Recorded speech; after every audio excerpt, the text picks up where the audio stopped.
Piense y hágase rico, Napoleón Hill, octava parte. Convertido a audio por Edwin S.G.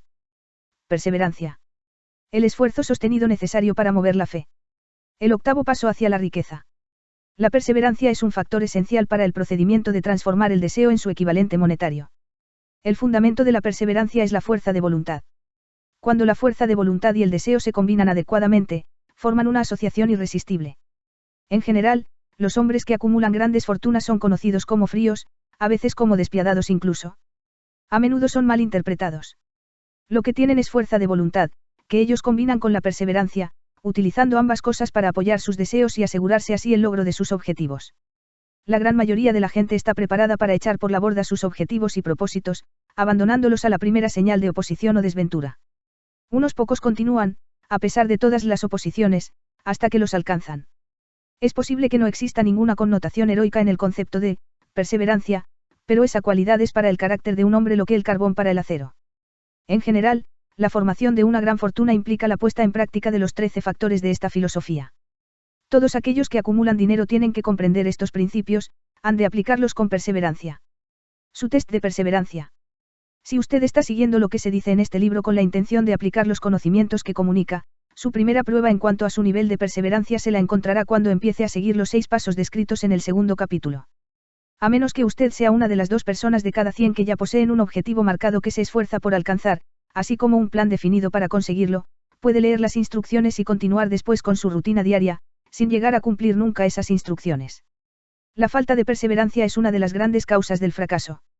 Es más, la experiencia con miles de personas ha demostrado que la falta de perseverancia es una debilidad común a la mayoría de las personas. Se trata de una debilidad que puede superarse mediante el esfuerzo. La facilidad con la que se venza la falta de perseverancia dependerá por completo de la intensidad del deseo de cada cual. El punto de partida de todo logro es el deseo. Téngalo en cuenta constantemente. Unos deseos débiles llevan unos resultados débiles consigo, del mismo modo que un fuego pequeño produce muy poco calor. Si le parece que le falta perseverancia, remédielo construyendo en su interior un fuego mucho más fuerte por debajo de sus deseos.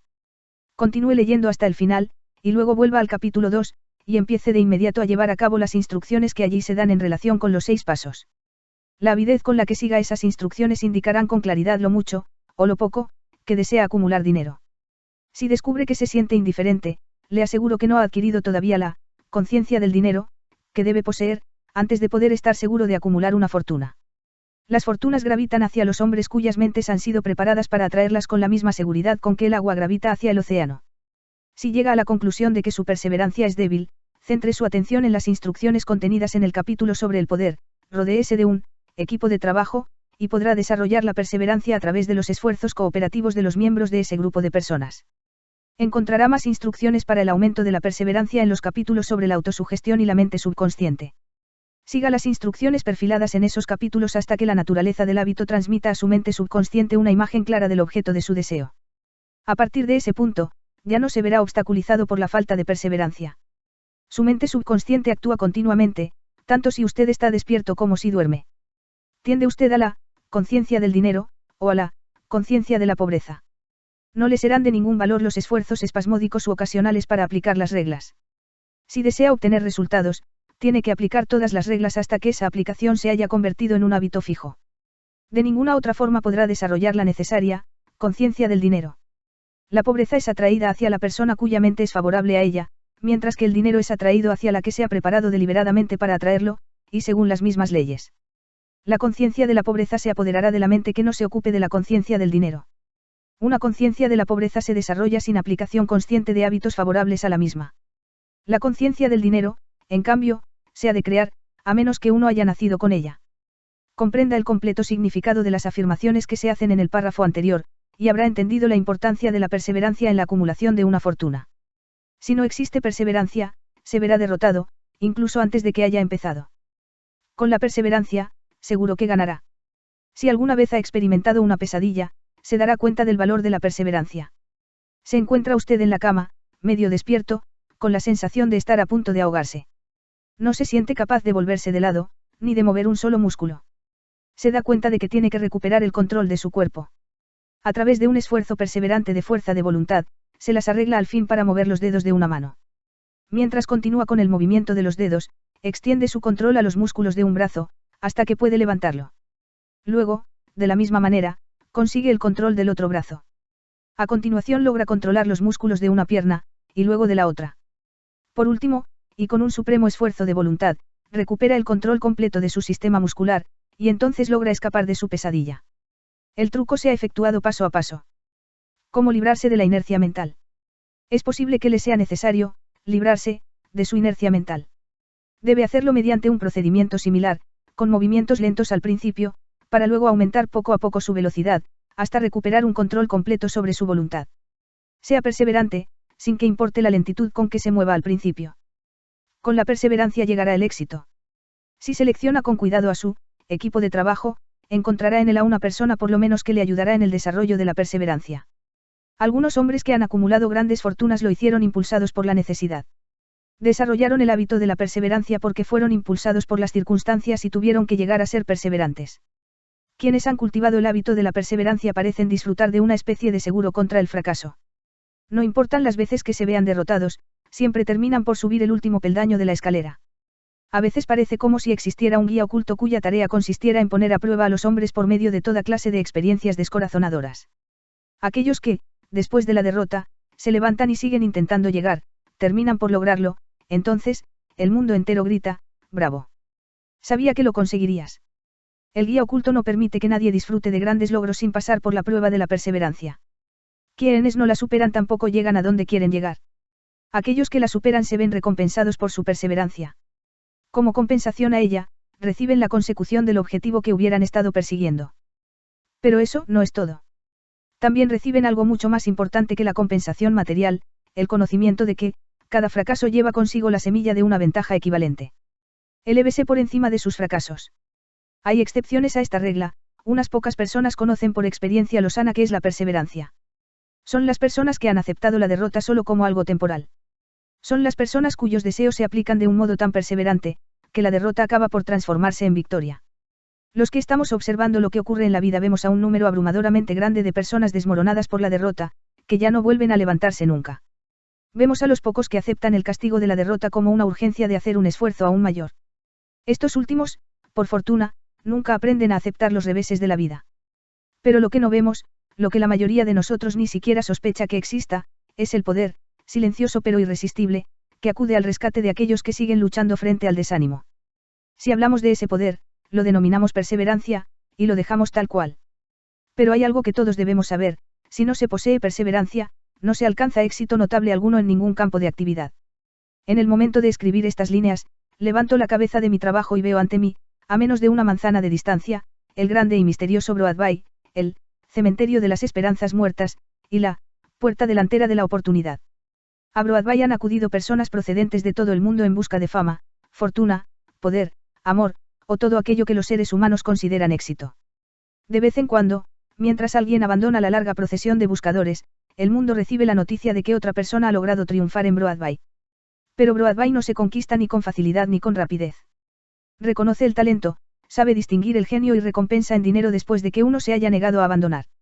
Solo entonces sabemos que esa persona ha descubierto el secreto de cómo conquistar Broadway. Y ese secreto estará siempre indisolublemente unido a una palabra, perseverancia. El secreto se narra en la lucha de Fanny Hurst, cuya perseverancia le permitió conquistar el Gran Camino Blanco. Ella llegó a Nueva York en 1915 para transformar sus escritos en riqueza. Aunque esa transformación no se produjo de inmediato, llegó.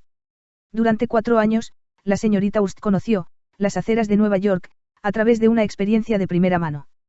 De día trabajaba y de noche confiaba. Cuando el futuro parecía negro, ella no se decía, muy bien, Broadway, tú ganas. Antes al contrario, pensaba, muy bien, Broadway, es posible que derrotes a algunos, pero no a mí. Yo te obligaré a que te entregues. Un editor, el del Saturday Evening Post, le envió su 36ª nota de rechazo antes de que ella lograra romper el hielo y consiguiera que le publicaran una historia. El escritor mediocre, al igual que todas las personas mediocres, hubiese abandonado la tarea en cuanto hubiera recibido el primer rechazo. Ella recorrió las calles durante 4 años, porque estaba decidida a ganar. Luego llegó la recompensa. El hechizo se había roto, el guía invisible había puesto a prueba a Fanny Hurst y ella la había superado. A partir de ese momento, los editores recorrieron el camino hasta su puerta. El dinero llegó con tanta rapidez que ella apenas si tenía tiempo para contarlo. Más tarde, la industria cinematográfica la descubrió, y el dinero no llegó en un goteo, sino en oleadas. Brevemente, acaba de leer una descripción de lo que la perseverancia es capaz de conseguir. Fanny Eust no es ninguna excepción. Allí donde los hombres y las mujeres acumulan grandes riquezas, puede estar seguro de que antes han adquirido perseverancia. Broadway es capaz de dar una taza de café y un bocadillo a cualquier mendigo, pero exige perseverancia de aquellos que apuestan por lo alto. Kate Smith dirá, amén, cuando lea esto. Durante años, ella cantó, sin dinero y sin recompensa, delante de todo micrófono que le ponían delante. Broadway le dijo, ven y consíguelo, si puedes tomarlo. Ella lo tomó, hasta que un día feliz Broadway se cansó y dijo, ¿de qué sirve? Nunca se sabe cuándo te vas a ir a otro lado, así que di tu precio y ponte a trabajar en serio. La señorita Smith indicó su precio. Y era muy alto. Usted puede entrenarse para ser perseverante. La perseverancia es un estado mental y, en consecuencia, se puede cultivar. Como todos los estados mentales, la perseverancia se basa en causas definidas, entre las que se encuentran las siguientes: definición de propósito. Saber lo que uno quiere es el primer paso, y quizás el más importante hacia el desarrollo de la perseverancia. Una motivación lo bastante fuerte nos fuerza a superar muchas dificultades. B. Deseo. Resulta comparativamente fácil adquirir y mantener la perseverancia en persecución del objeto de un deseo intenso. C. Confianza en sí mismo. Creer en la capacidad propia para llevar a cabo un plan le estimula a uno a conseguirlo con perseverancia. Se puede desarrollar la confianza en sí mismo por medio del principio descrito en el capítulo sobre la autosugestión. D. Definición de planes. Los planes organizados, aun cuando sean débiles y poco prácticos, estimulan la perseverancia. E. Conocimiento exacto. La perseverancia se ve estimulada por el hecho de saber que los planes de uno son sanos, y que están basados en la experiencia o en la observación. Suponer, en lugar de conocer, destruye la perseverancia. F. Cooperación. La simpatía, la comprensión y la cooperación armoniosa con los demás tienden a desarrollar la perseverancia. G. Fuerza de voluntad. El hábito de concentrar los pensamientos propios en la construcción de planes destinados al logro de un propósito definido conduce a la perseverancia. H. Hábito. La perseverancia es el resultado directo del hábito. La mente absorbe y se convierte en una parte de las experiencias diarias de las que se alimenta. El temor, que es el peor de todos los enemigos, se puede curar con toda efectividad por la repetición forzada de actos de valor. Todo aquel que haya luchado en una guerra lo sabe muy bien. Haga su propio inventario de perseverancia. Antes de abandonar el tema de la perseverancia, haga un inventario de sí mismo y determine en qué aspecto particular, si es que hay alguno, le falta esta cualidad esencial. Mídase a sí mismo con valentía, punto por punto, y determine cuántos, de los 8 factores de la perseverancia, le faltan. El análisis puede conducirle a descubrimientos que le proporcionarán una nueva comprensión de sí mismo. Aquí encontrará a los verdaderos enemigos que se encuentran entre usted y un logro notable. No solo hallará los síntomas que indican una debilidad de la perseverancia, sino también las causas subconscientes profundamente arraigadas de esta debilidad. Estudie la lista con sumo cuidado y mírese a sí mismo con honestidad si desea realmente saber quién es usted, y qué se ve capaz de hacer. Estas son las debilidades que deben dominar todos aquellos que acumulan riquezas. 1. Fracaso a la hora de reconocer y determinar con claridad y exactitud qué es lo que se desea. 2.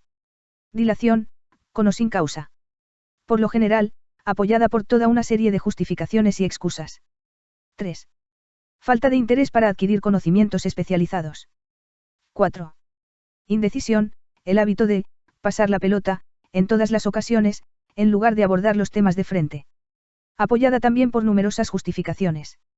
5. Hábito de apoyarse en justificaciones, en vez de crear planes definidos para la solución de los problemas. 6. Autosatisfacción. Hay muy poco remedio para esta aflicción, y ninguna esperanza para aquellos que la sufren. 7. Indiferencia, habitualmente reflejada en la predisposición al compromiso en todas las ocasiones, antes que afrontar la oposición y luchar contra ella. 8. Hábito de achacar a otros los errores propios, y de aceptar las circunstancias desfavorables como algo inevitable. 9.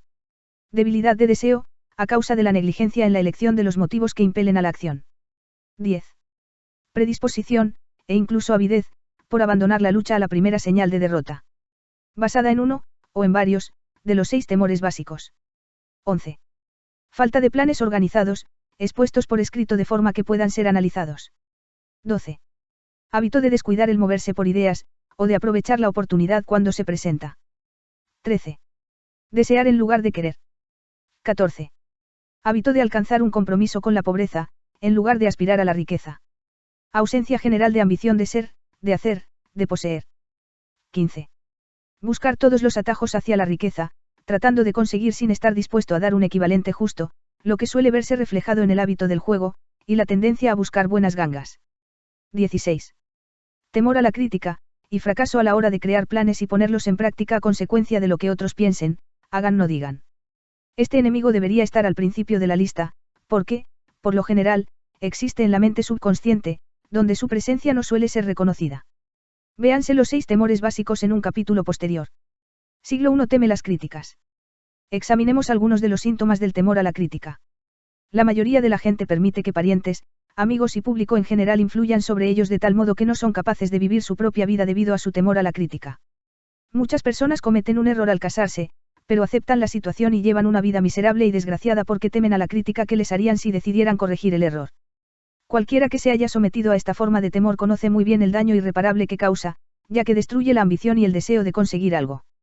Millones de personas descuidan adquirir una educación adecuada porque, tras haber abandonado los estudios, temen a la crítica. Incontables hombres y mujeres, tanto jóvenes como ancianos, permiten que los parientes echen a pique sus vidas en nombre del deber, porque temen a la crítica. El deber no exige a ninguna persona que se someta a la destrucción de sus ambiciones personales y del derecho a vivir su vida a su manera. La gente se niega a correr riesgos en los negocios porque temen a la crítica que se les haría si fracasaran. En tales casos, el temor a la crítica es mucho más fuerte que el deseo de alcanzar el éxito. Demasiadas personas se niegan a establecer objetivos elevados, e incluso descuidan el seleccionar una carrera, porque temen a la crítica de parientes y amigos, los cuales pueden decir, no aspires tan alto, porque la gente pensará que estás loco. Cuando Andrew Carnegie me sugirió que dedicara 20 años a la organización de una filosofía del logro individual, el primer impulso de mi pensamiento fue el temor a lo que la gente pudiera decir. La sugerencia me planteaba un objetivo que iba mucho más allá de todo lo que yo hubiera concebido. Con la rapidez de un rayo, mi mente empezó a buscar justificaciones y excusas, todas las cuales se remontaban al temor inherente a la crítica. Dentro de mí, algo me dijo, no puedes hacerlo, el trabajo es excesivo y exige demasiado tiempo, ¿qué pensarán tus parientes de ti? ¿Cómo te ganarás la vida? Nadie ha organizado jamás una filosofía del éxito, ¿qué derecho tienes a pensar que puedes hacerlo? ¿Quién eres tú, en cualquier caso, para apuntar tan alto? Recuerda tu humilde nacimiento, ¿qué sabes tú acerca de la filosofía? La gente pensará que estás loco, y lo pensaron, porque no lo ha hecho otra persona antes que tú. Estas y otras muchas preguntas cruzaron rápidamente por mi mente y exigieron mi atención. Parecía como si, de repente, todo el mundo hubiera vuelto su atención hacia mí, con el propósito de ridiculizarme para que abandonase todo deseo de llevar a cabo la sugerencia del señor Carnegie. Dispuse de una excelente oportunidad, allí mismo, en ese momento, para matar toda ambición antes de recuperar el control sobre mí mismo. Más tarde, después de haber analizado a miles de personas, descubrí que casi todas las ideas nacen muertas, y necesitan que se les inyecte el aire de la vida por medio de planes definidos de acción inmediata. La mejor ocasión para cuidar una idea es el momento en que nace. Cada minuto que ésta vive le proporciona una mejor oportunidad de sobrevivir. El temor a la crítica se encuentra en el fondo de la destrucción de la mayoría de las ideas, que nunca alcanzarán la fase de planificación y puesta en práctica. La casualidad se puede hacer a medida. Muchas personas creen que el éxito material es el resultado de casualidades favorables. Hay una parte de verdad en esa creencia, pero quienes dependen por completo de la suerte casi siempre se verán desilusionados, porque pasan por alto otro factor importante que debe hallarse presente antes de que uno pueda estar seguro del éxito. Se trata del conocimiento mediante el que se pueden producir casualidades favorables. Durante la depresión, W. Calle Fields, el comediante, perdió todo su dinero y se encontró sin ingresos, sin trabajo y habiendo perdido hasta los medios de ganarse la subsistencia, el vaudeville. Además, contaba con más de 60 años, edad a la que muchos hombres se consideran viejos. Él estaba tan ansioso por conseguir un regreso a los escenarios, que incluso se ofreció a trabajar gratis en un nuevo campo, el cine. Además de todos sus otros problemas, se cayó y se hirió en el cuello. Demasiadas cosas, las suficientes como para abandonar el lugar y dejarlo todo. Pero Fields perseveró. Sabía que si continuaba, antes o después, la casualidad se le presentaría, y lo hizo, pero no la casualidad. Marie Dressler también se encontró en lo más bajo y arruinada, desaparecido todo su dinero, sin trabajo, cuando tenía unos 60 años. Ella también buscó la casualidad, y la encontró. Su perseverancia le produjo un éxito asombroso en el último periodo de su vida, mucho más allá de la edad en que la mayoría de los hombres y de las mujeres han abandonado ya su ambición de conseguir algo. Eddie Cantor también perdió su dinero en el crash de la bolsa de 1929, pero aún le quedaban la perseverancia y el valor. Dotado de estas dos armas, más dos ojos prominentes, se explotó a sí mismo hasta alcanzar unos ingresos de $10.000 semanales. Desde luego, si uno tiene perseverancia se puede llegar muy lejos, incluso sin muchas de las otras cualidades. La única, casualidad, en la que se puede confiar es aquella que uno ha sabido labrarse por sí mismo. Y eso es algo que se alcanza mediante la aplicación de la perseverancia. El punto de partida siempre es la definición del propósito. Examine a las primeras 100 personas que encuentre, pregúnteles qué es lo que más desean en la vida, y 98 de ellas le contestarán que no son capaces de decírselo. Si las presiona para que le den una respuesta, algunas de ellas dirán, seguridad, otras, dinero, unas pocas, felicidad, algunas otras, fama y poder, otras, reconocimiento social, una vida cómoda, habilidad para bailar, cantar o escribir. Pero ninguna de ellas será capaz de definir esos términos, o de ofrecer la menor indicación acerca de la existencia de un plan mediante el que confían alcanzar sus deseos, expresados de una forma tan vaga. Las riquezas no responden a los deseos, solo a planes definidos, apoyados por deseos concretos, alcanzados a través de una constante perseverancia. ¿Cómo cultivar la perseverancia? Hay 4 pasos sencillos que conducen al hábito de la perseverancia. No exigen la posesión de una gran cantidad de inteligencia, ni una cantidad particular de educación, sino tiempo y esfuerzo mínimos. Los pasos necesarios son: 1. Un propósito definido apoyado por un ardiente deseo de cumplirlo. 2. Un plan definido, expresado en una acción continua. 3. Una mente cerrada a toda influencia y desánimo negativos, incluyendo las sugerencias negativas de parientes, amigos y conocidos. 4. Una alianza amistosa con una persona o más capaz de animar a uno a seguir adelante con el plan y con el propósito. Estos 4 pasos son esenciales para el éxito en todos los ámbitos de la vida. Todo el propósito de los 13 principios de esta filosofía consiste en permitirle a uno dar estos 4 pasos de forma que se conviertan en un hábito. Son los pasos mediante los que uno puede controlar su propio destino económico. Son los pasos que conducen a la libertad y a la independencia de pensamiento. Son los pasos que conducen a las riquezas, en pequeñas cantidades, o en grandes. Son los pasos que conducen al poder, la fama y el reconocimiento mundial. Son los 4 pasos que garantizan, casualidades, favorables. Son los 4 pasos que convierten los sueños en realidades físicas. Son los 4 pasos que conducen al dominio del temor, el desánimo y la indiferencia. Hay una magnífica recompensa para todos aquellos que aprenden a dar estos 4 pasos. Es el privilegio de escribir lo que ha de ser la propia vida, y de conseguir que ésta proporcione lo que se le pide. ¿Cómo vencer las dificultades? ¿Cuál es el poder místico que da a los hombres de perseverancia la capacidad para dominar las dificultades? ¿Acaso la cualidad de la perseverancia despierta en la mente de uno alguna forma de actividad espiritual, mental o química que le permite el acceso a fuerzas sobrenaturales? Es que la inteligencia infinita se pone del lado de la persona que prosigue la lucha, aun después de que la batalla se ha perdido, a pesar de que todo el resto del mundo esté del lado opuesto. Estas y otras muchas preguntas similares surgían en mi mente a medida que observaba a hombres como Henry Ford, que, empezando desde abajo, construyó un imperio industrial de enormes proporciones, contando al principio con poco más que una gran perseverancia. O como Thomas Alteza Edison que, con menos de 3 meses de haber asistido a la escuela, se convirtió en el principal inventor mundial y consiguió que la perseverancia se transformara en el fonógrafo, la cámara de cine y la bombilla incandescente, por no referirnos a otro medio centenar de inventos muy útiles. Tuve el feliz privilegio de analizar tanto al señor Edison como al señor Ford, año tras año, durante un largo periodo de tiempo, y, en consecuencia, dispuse de la oportunidad de estudiarlos de cerca, de modo que hablo por conocimiento personal cuando digo que no encontré en ninguno de ellos cualidad alguna, excepto la perseverancia, que explicara ni siquiera remotamente la gran fuente de la que sus estupendos logros procedían. Cuando se lleva a cabo un estudio imparcial de los profetas, los filósofos, los hombres que producen milagros y los líderes religiosos del pasado, se llega a la inevitable conclusión de que la perseverancia, la concentración del esfuerzo y la definición del propósito fueron las grandes fuentes que les permitieron alcanzar sus logros. Consideremos, por ejemplo, la extraña y fascinante historia de Mahoma, analicemos su vida, comparémosla con la de hombres de grandes logros en esta era actual de la industria y las finanzas, y observaremos que todos ellos tienen un rasgo común destacado, la perseverancia. Si está muy interesado en el estudio del extraño poder que proporciona potencia a la perseverancia, lea la biografía de Mahoma, en especial la escrita por Esad Bey. El siguiente y breve extracto del libro, publicado por Thomas Sugru en el Herald Tribune, le ofrece una visión previa de lo mucho que les espera a quienes se tomen el tiempo de leer la historia completa de uno de los ejemplos más asombrosos del poder de la perseverancia conocido por la civilización. El último gran profeta.